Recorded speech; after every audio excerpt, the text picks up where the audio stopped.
Tu veux créer des images parfaites avec l'IA, que ce soit pour des photos d'illustration, des visuels pro ou des miniatures YouTube? Tu vas découvrir aujourd'hui quelle IA choisir selon ton besoin sans te perdre dans la multitude d'outils maintenant disponibles. Et surtout, je vais te montrer ma botte secrète, celle que j'utilise pour transformer une image IA basique en visuel haute définition, riche en détails et en textures réalistes. Et petit indice, c'est exactement le moteur qu'Adobe vient d'intégrer dans sa suite Creative Cloud. Avant de te montrer les outils que j'utilise, on va d'abord remettre un peu d'ordre dans tout ça, parce qu'en 2025, les IA d'image, c'est un peu la jungle. Voyons qui fait quoi. Ah super, encore une expédition où c'est moi qui fais la boussole.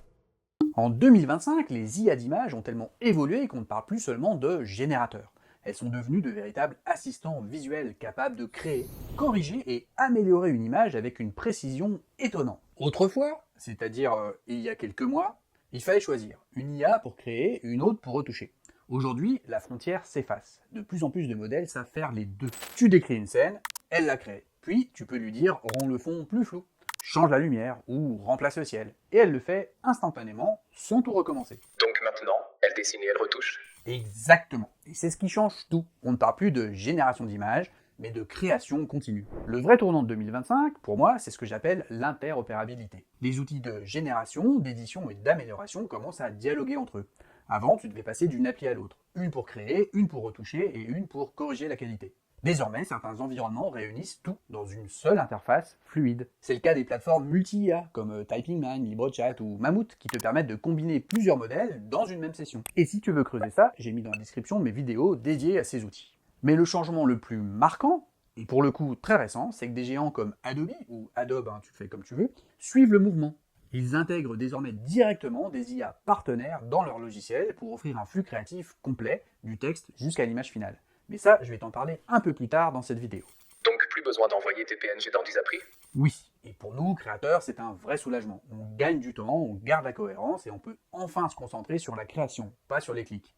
On vient de voir comment les IA d'images s'intègrent de plus en plus dans nos outils du quotidien. Et justement, il y en a une que tout le monde a déjà sous la main, que tout le monde connaît, c'est ChatGPT. Et ChatGPT, c'est pas seulement un outil de texte, il sait créer des images depuis sa version 4 et il sait maintenant les retoucher depuis l'apparition de GPT Images, le modèle qui a remplacé DALL-E. Donc ton chat préféré s'est mis à la peinture. Avant d'entrer dans le vif du sujet de GPT Images, sache que si tu veux tester toi-même tout ce qu'on va voir dans cette vidéo, je t'ai préparé une fiche récap complète dans le pack Mon Studio IA. En plus de scripts prêts à l'emploi, des prompts pour GPT-5 ou pour l'agent IA de ChatGPT, tu vas y trouver des modèles dont je te parle aujourd'hui, leur lien direct pour les essayer ou les installer, et quelques prompts bonus pour démarrer. C'est offert, tu peux le télécharger sur monstudioia.fr, le lien est juste sous la vidéo. Si tu as connu les débuts de l'IA d'image, tu te souviens sûrement de DALL-E, une des premières IA de génération visuelle signée OpenAI. Eh bien, GPT Images, c'est son successeur, et honnêtement, la différence est juste énorme. Fini les visages étranges, les mains à 6 doigts ou les personnages fondus dans le décor. Aujourd'hui, GPT Images peut produire des rendus photoréalistes impressionnants. Je pense que tu te souviens bien du lancement de GPT Images. C'est à ce moment-là que tout le monde s'est jeté sur cette nouvelle fonction de copie de style. Et pendant plusieurs jours, le web entier s'est transformé en hommage à Miyazaki. En gros, des milliers d'images au style des studios Ghibli ont envahi les réseaux, les processeurs d'OpenAI ont fondu. Et dans le même temps, après le tsunami Ghibli, on a eu la vague figurine sous blister, où chacun se transformait en personnage empaqueté façon jouet de collection. Ah oui, cette époque bénie où tout le monde voulait sa version collector édition IA. Exactement. On pouvait trouver ça drôle, un peu absurde, mais ça montrait à quel point l'outil était devenu puissant. Pour la première fois, une IA pouvait imiter un style précis avec une cohérence étonnante. Et GPT Images a continué d'évoluer et intègre maintenant la retouche directement dans ChatGPT. Tu peux sélectionner une zone de l'image et lui dire remplace le fond, change la lumière, ajoute un logo, et il le fait sans que tu aies besoin d'un logiciel externe. Ça devient petit à petit un véritable studio intégré. Et contrairement à ce qu'on pense, il est accessible gratuitement, même sans abonnement payant. Tu es limité en nombre de générations, mais c'est suffisant pour tester et obtenir des résultats pro. Côté texte, GPT Images est selon moi le meilleur. Ses rendus sont précis, les lettres bien formées, et il surpasse le nouveau modèle de Google, Imagen V4, démonstration par l'exemple par René. Voilà une planche en anglais. J'ai essayé de faire la même en français à GPT Images en changeant le décor avec ce prompt. Voici le résultat. C'est pas parfait, il a fait quelques erreurs sur les timings, mais disons qu'il a entre 80 et 90% de bon. Voici le même résultat avec Imagen 4, franchement, y a pas photo, GPT Images garde une longueur d'avance. Bon ok, j'ai triché. Ce résultat, je l'ai obtenu avec Nano Banana, qui est aussi un modèle de Google AI, pas d'Imagen 4, tout simplement parce que Imagen 4 ne sait pas générer quelque chose à partir d'une image existante, il lui faut un prompt. Alors, refaisons l'exercice avec un prompt. D'abord dans Imagen 4, voici le prompt, et voici le résultat. Le même prompt dans ChatGPT maintenant, et voici le résultat. C'est pas 100% parfait, mais encore une fois, y a pas photo. Bon, évidemment, GPT Image c'est super, mais c'est pas la panacée, hein. Tout n'est pas parfait. Tout d'abord, GPT Image est parfois un peu feignant. Il comprend vite, mais il faut lui expliquer longtemps et de manière très précise ce que tu veux pour obtenir un résultat satisfaisant. Les formats ne sont pas toujours respectés, et quand il part sur une idée créative, bonne chance pour le faire changer d'avis. C'est un peu comme un artiste têtu, inspiré, mais pas toujours docile. Mais ça, c'est commun avec tous les modèles d'IA générative, quand ça veut pas, ça veut pas. Et lent, non. À qui le dis-tu? C'est le plus lent de la bande. Avec GPT Image, ta consommation de café augmente instantanément. GPT Image, c'est l'IA qui prend son temps mais qui fait bien les choses. C'est celle que je recommande à ceux qui veulent découvrir la création visuelle sans prise de tête, tout en gardant la possibilité d'aller très loin avec un peu de pratique. C'est celle que j'utilise encore pour générer des images, pour illustrer mes sites web ou concevoir des images avec du texte. C'est pratique, mais tu vas voir qu'il existe des IA beaucoup plus précises, capables de maîtriser la lumière, la texture et le style. Là, on passe du croquis rapide à la vraie direction artistique. En gros, on sort du mode brouillon magique pour entrer dans le studio photo. Maintenant qu'on a vu la base, passons à la génération d'images, nouvelle génération. Je vais te présenter deux IA que j'utilise quasiment tous les jours. L'une est taillée pour le réalisme photo, l'autre pour les visuels impactants comme les miniatures ou les collages créatifs. Elle s'appelle Flux et Nano Banana. Flux, c'est la version photographe pro de l'image. Elle comprend la lumière, la perspective, la texture. Elle sait ce qu'est un angle de pièce, un reflet d'une vitre ou une ombre douce sur un mur. De mon côté, je l'utilise d'égal à égal avec GPT Images et Nano Banana pour concevoir des visuels. Mais c'est l'IA que j'ai adoptée pour mes simulations de photos immobilières. Quand je veux montrer un aménagement après travaux ou vider une pièce pour aider un client à se projeter, elle est parfaite. Tu lui fournis une photo, tu décris l'ambiance, cuisine lumineuse style scandinave, salon avec mur en pierre, et elle te sort une version crédible en quelques secondes. Avant, je faisais ça dans Photoshop et Firefly. J'ai d'ailleurs fait une vidéo pour te montrer comment utiliser le remplissage génératif, je te mets le lien dans la description. Mais ça, on y reviendra plus tard, parce que y a du nouveau. Donc Flux, c'est un photographe qui travaille sans caféine. Ouais, c'est ça, mais il livre à l'heure. Nano Banana, elle, s'est fait connaître par sa facilité d'édition instantanée. Tu peux supprimer un fond, remplacer la couleur d'un vêtement, ajouter des accessoires ou transformer un ciel gris en coucher de soleil, le tout en un clic. Mais son vrai point fort, c'est la cohérence du rendu. Contrairement à d'autres modèles qui déforment ou recréent l'image, Nano Banana travaille à partir de ton image existante. Elle conserve le cadrage, la perspective, la logique des ombres. C'est ce qui la rend parfaite pour des miniatures, des collages ou des compositions avec plusieurs éléments. Et la bonne nouvelle, c'est que tu peux tester Nano Banana gratuitement. T'as plein de sites pour ça, mais moi je te conseille tout simplement d'aller à la source. Tu vas sur gemini.google.com et actuellement tu as un quota de 100 images par jour. Pour Flux, par contre, à ma connaissance, rien de gratuit. Le plus simple, et ce que je te conseille là aussi, c'est d'aller à la source. Tu vas sur le site de Black Forest Labs, tu te crées un compte, pour ensuite tester tout ça sur leur playground, je te mets le lien juste là. Une fois que ton compte est créé, il va falloir que tu y ajoutes des crédits, et pour te donner un ordre d'idée, une image va te coûter entre 4 et 8 cents. Donc reprenons Flux fait la photo, et Nano Banana fait la mise en scène. Oui, on peut dire ça. Et les deux sont désormais reconnus par les pros. Adobe vient de les intégrer comme IA partenaires dans la nouvelle version de sa suite Creative Cloud. Donc maintenant, Photoshop a enfin la banane. Oui, et sans faire de purée. Résumons. En combinant ces deux modèles, tu couvres quasiment tout. Le réalisme, le graphisme, la retouche et même la cohérence d'ensemble. Et un peu plus tard dans cette vidéo, je vais te montrer l'étape qui va encore plus loin. Celle qui te permet d'ajouter une finesse et une netteté pro à toutes ces images IA. Mais avant ça, si on parlait un peu d'art, parce que avant que ces nouveaux modèles apparaissent, il y en a un qui avait quand même mis tout le monde d'accord sur la beauté possible des images IA. Il a fait rêver la planète entière. Le vieux maître qui vit encore en ermite sur Discord, tu veux dire? On ne peut pas parler d'images génératives sans évoquer l'artiste du groupe. Celui qui a fait découvrir à la planète entière qu'une IA pouvait produire des images dignes d'une couverture de magazine, j'ai nommé Midjourney. Midjourney, c'est l'IA la plus cinématographique. Ses compositions sont spectaculaires, les textures riches, la lumière soignée. Quand tu lui décris une scène, elle ne se contente pas de la générer, elle la met en scène. C'est ce qui la rend fascinante, mais elle est aussi un peu frustrante. Ben ouais, pour l'utiliser, il faut toujours passer par Discord. T'as toujours pas d'interface dédiée, t'as pas d'API officielle et encore moins d'intégration dans des outils tiers. En tout cas, pas officiellement. Par exemple, il y a encore pas si longtemps, on pouvait utiliser Midjourney à travers Mammut, mais la plateforme qui leur servait de relais a arrêté de fournir le service, donc c'est fini. Résultat, impossible d'automatiser ou de l'inclure dans un workflow professionnel fluide. En résumé, c'est le génie qui refuse de quitter son atelier. Tout à fait, brillant mais pas très sociable. Et pourtant, ces rendus restent une référence.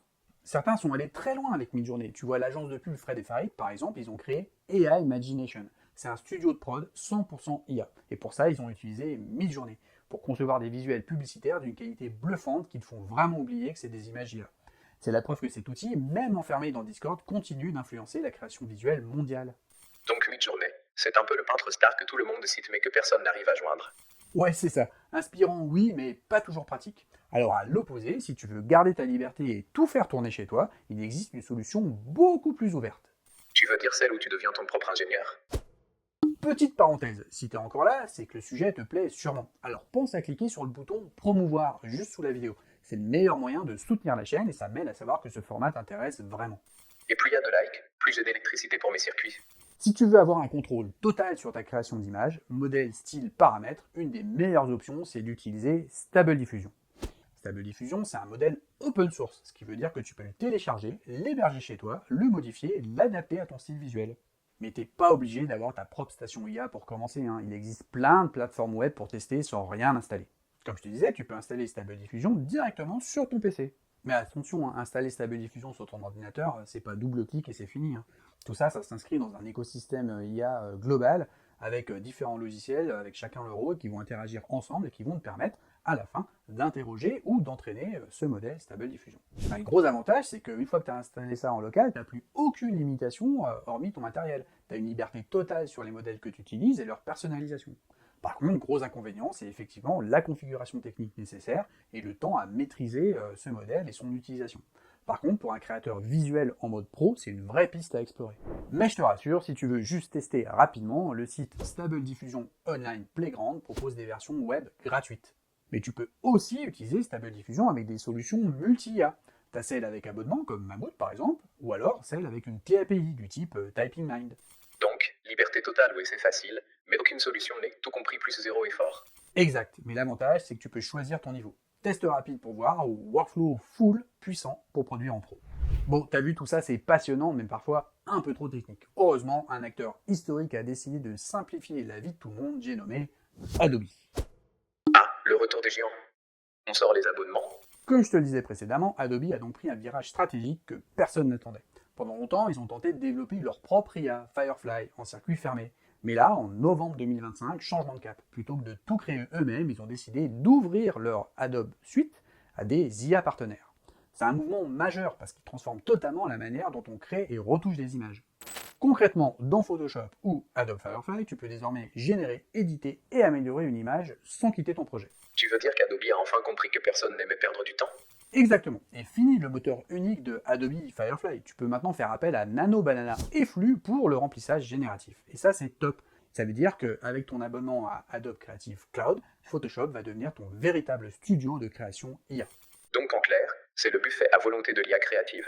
Oui, enfin pas tout à fait, hein. L'usage de Firefly reste à volonté avec ton abonnement à Adobe Creative Cloud, mais tu restes avec des quotas pour les IA tierces. Tu pioches ce dont tu as besoin quand tu en as besoin. Et attends, c'est pas fini, Adobe ne se contente pas d'intégrer les IA pour générer, ils y ajoutent deux modèles de Topaz Labs qui sont Gigapixel et Bloom pour l'agrandissement génératif et l'amélioration d'images. C'est cette dernière étape qui fait toute la différence entre une image correcte et une image professionnelle.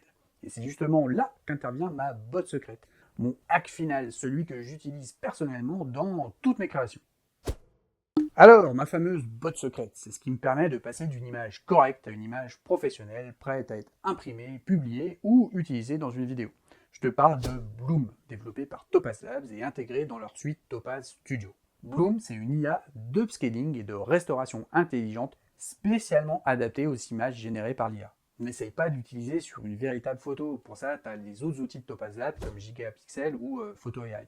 Non, Bloom, c'est vraiment dédié aux images générées par l'IA. Ça prend ton image générée, analyse chaque pixel, détecte les textures et les reconstruit avec plus de détails, plus de netteté, sans créer d'artefacts.